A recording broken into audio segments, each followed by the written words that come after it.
عمرك قلتي واخا كنتي باغي تقول لا؟ عمرك لقيتي راسك غارق في خدمه ديال ناس اخرين غير حيت حشمتي تردها لهم في وجههم؟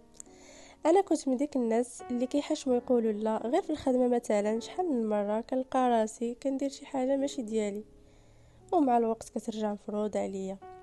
شوفي، الا كنتي من هادوك الناس اللي ديما ظريفين وكيديروا خواطر لكل شيء على حساب راحتهم، راه اليوم ما غنكشف لكم واحد الحقيقه مره. الناس ما كيحترموش اللي كيقول ديما الناس كيحترموا اللي عنده حدود. اليوم غنعطيك الملخص الكامل ديال كتاب هاو تو سي نو، اللي غيعلمك كيفاش تخرج هذيك لا من فمك بلا ما تحس بالذنب. واجد باش تولي اولويه في حياتك؟ يلا نبداو. علاش كنخافوا نقولوا لا؟ الاسباب النفسيه. كاين واحد المرض اسمه ارضاء الاخرين، تربينا باللي الله هي قله الادب.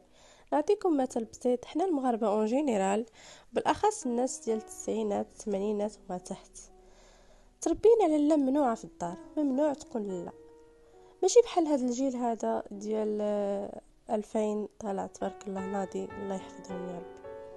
المهم، الحقيقة لا هي مهارة ضرورية للبقاء.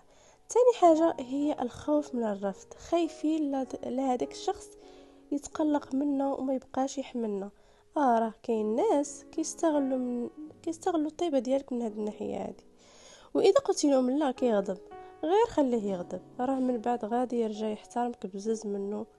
وهادو هما الناس اللي خاصك تقول لهم لا. ثالث حاجة هي الإحساس بالذنب.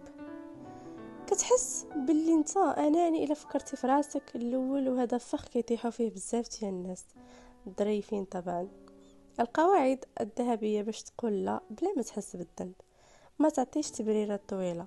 كل ما بررتي بزاف كتعطي الطرف الاخر فرصه باش يناقش معك ويلقى معك الحل للمشاكل ديالك، باش في الاخر يجرك تقول له قول له من الاخر لا، بلا ما تبقى تبرر كل مره. دقيقة عفاكم، ماشي انتي عمرك كامل وكتقول تجي ما بين ليلة ونهار وتقول لا لكل شيء. كل شيء بالعقل وبشوية. خاصك تكون ذكي، كل مرة تنقص شي حاجة حتى يولفوا على شخصيتك جديدة. هادشي مع الناس المهمين، اما الناس اللي ماشي مهمين احسن يمشيو. خامس حاجة، شري الوقت.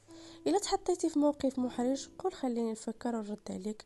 هاد شوية ديال الوقت غادي يخرجك من الضغط وغادي تجاوب برودة.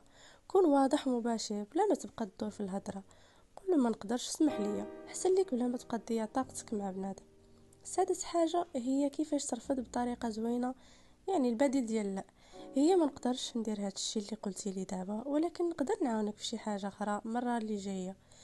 ولا المتعاطفه هي: كان قادر انك محتاج هاد المساعده، ولكن انا عندي اولويات اخرى مهمه وما نقدرش نعاونك، غير سمح لي عافاك.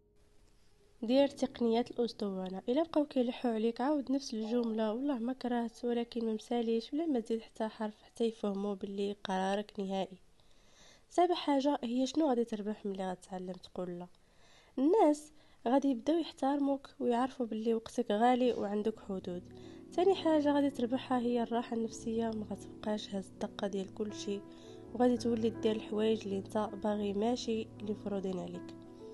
ثامن حاجه غادي نختم لكم بها الفيديو هي: تذكر باللي ملي كتقول لا لشي حاجه ما بغيهاش راك في الحقيقه كتقول لراسك ولوقتك. قولي في التعليقات شنو هي الحاجه ولا اخر حاجه قلتي ليها وانت نادم عليها. ولا عجبك الملخص دير لايك وبارطاجي مع داك صاحبك اللي ديما كيقول ونتلاقاو في الفيديو اللي جاي. سلام.